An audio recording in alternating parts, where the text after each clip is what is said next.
Dude, a cocoa bomb can't do this. Seriously. One, who has time to make and temper chocolate? See, when COVID's done, we gotta go and get some like really good chocolate and then make this. I think this is like a French thing. Because, the French make everything better. Like my hat.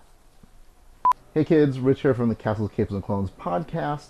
And on today's episode, we're going to be taking a look at the Santa Claus. It's good. This is really good. Not too hot. Extra chocolate. Shaken, not stirred. That's right, kids. We're going to be making some hot chocolate. Specifically, Judy's hot chocolate. So join me on today's episode of Castles, Capes, and Clones Cuisine, Hot Chocolate.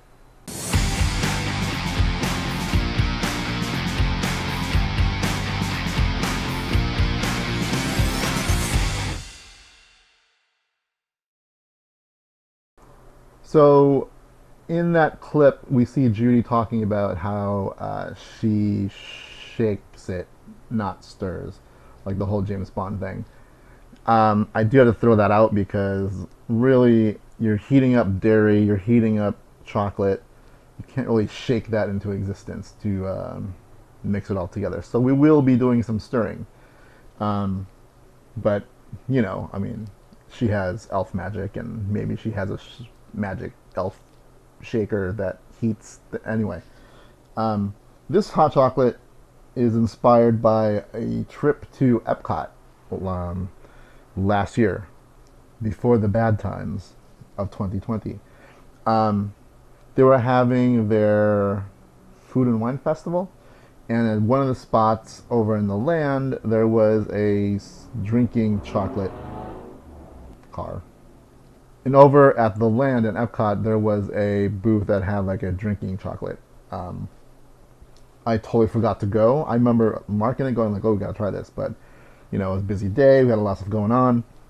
You can't really do everything all in one day, but it kind of stuck with me that I wanted to figure out what drinking chocolate was. So last Christmas, I looked up a whole bunch of recipes, tried a couple things, and this is what I came up with.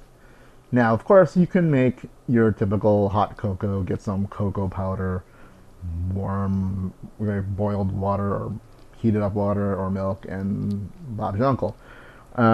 Drinking chocolate sounded more or less like drinking liquid chocolate. I'm not talking like drinking like Hershey's syrup, but I feel it's like a little bit thicker than your typical watery hot chocolate, but again, I don't want to be drinking syrup. So I think this is a good combo to do now. So that said, I'll be using like bars of chocolate to melt into the drink, but you can absolutely do cocoa powder. I think you can substitute it out if you want, if you don't have like a chocolate bar. But if you're going to do the chocolate bar route, I'd get some quality chocolate. I'm going to be doing, and well, you'll be seeing what I got. So let's go to the ingredients. So the first ingredient you're going to need is about 8 ounces of chocolate. 8 ounces is roughly a bar of chocolate. So what I have here is half a bar of dark chocolate. It's like a 80% dark chocolate. Actually, I think it's more like a 72% dark chocolate. But also have milk chocolate. You can break it down; it'll be faster to melt, but I can put this in there as long as you keep stirring. So again, with the no shaking part. So yeah, so about 8 ounces of chocolate. For the dairy components, I've got about a cup and 3/4 worth of whole milk and about half a cup of heavy cream. By all means, you can use all milk. Again, this is kind of the ratio I like. You can play around with it if you want, but roughly you want a little bit more whole milk. I wouldn't use anything less because then it just stays watery. So, or you might have to add a little bit more cream. So you gotta kind of play with it. If you're using 2%, maybe less milk, a little more cream. I wouldn't use skim milk because you need the fat in there. Otherwise, You just make a normal hot chocolate with like the packets and stuff. So aside from that, we're going to need about a half teaspoon of vanilla, some nutmeg, some fresh ground nutmeg. If you have the powdered stuff, you can add a little bit, but I'd probably omit it. Fresh ground is the way to go. Half a teaspoon of cinnamon. You're going to need about a quarter teaspoon of salt.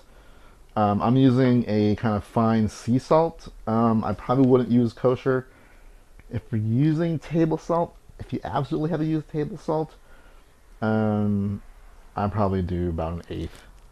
There's a taste to it that's weird to me, but if you do have kosher, probably about an eighth of that too. Fine sea salt, I believe this kind of melts better into the drink. And then you're also going to need 2 tablespoons of brown sugar. So with all of our ingredients ready, let's get to cooking. All right, so the first thing you want to do is heat up the milk. I'm going to add the milk and the cream to a sauce pot.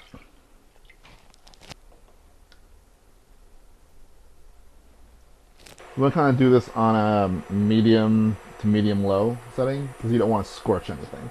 And for this, we'll be breaking out the whisk. While you're heating up, you want to stir it every so often just to make sure that it's not scorching.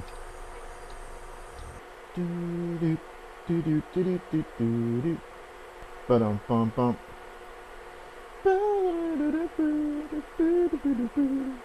Alright, once it's heated up a little bit, I'm going to add the cinnamon, the salt, and the brown sugar. And the brown sugar.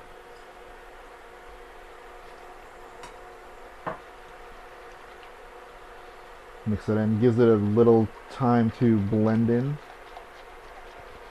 Now if I had like cinnamon sticks, I would probably actually steep the cinnamon sticks in the milk mixture and not use powdered, but this is what I got, and not most people have cinnamon sticks, so it'll be fine.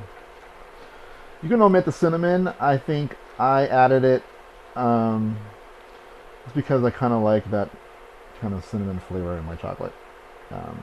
But it wasn't part of most drinking chocolates that I found. Alright, still warm. Then I start adding the chocolate in. Again, you can break it up, but I'm lazy.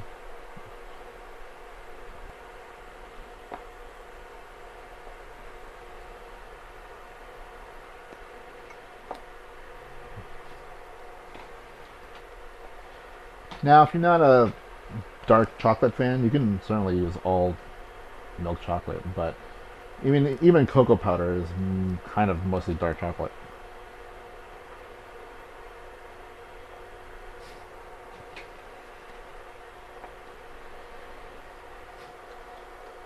They get nice and happy. If you're doing this with powdered chocolate, the Dutch processed cocoa powder, I would probably go with like 2 to 3 tablespoons, depending on your liking.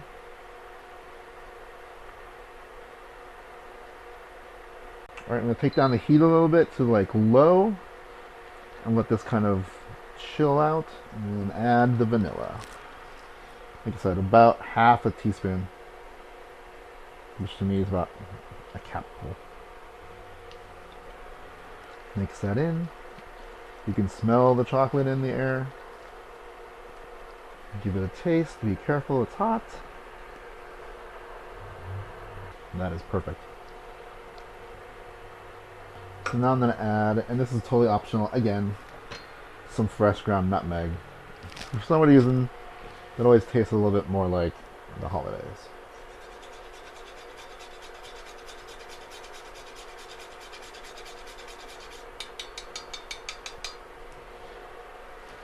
Fresh ground nutmeg, the best.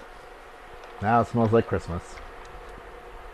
Or whatever holiday you choose to celebrate. Life Day, Kwanzaa, Hanukkah, Tuesday, whichever. That is pretty much it. The only thing that's left to do now is get a mug and ladle in some of the chocolates. So here you go.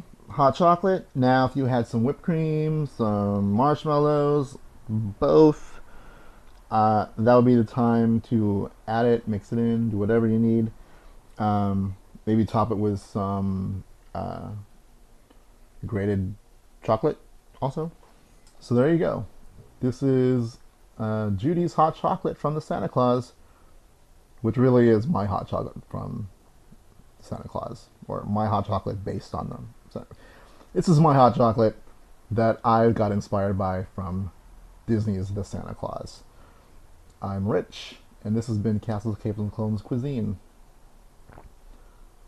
If you enjoyed this video, be sure to like it and subscribe to the channel, where we'll bring you more episodes like this and other things like unboxings and a podcast. A lot of talk about all the shows and new things coming out. And once the parks open, we'll be doing a lot of stuff from the parks. So come back and join us.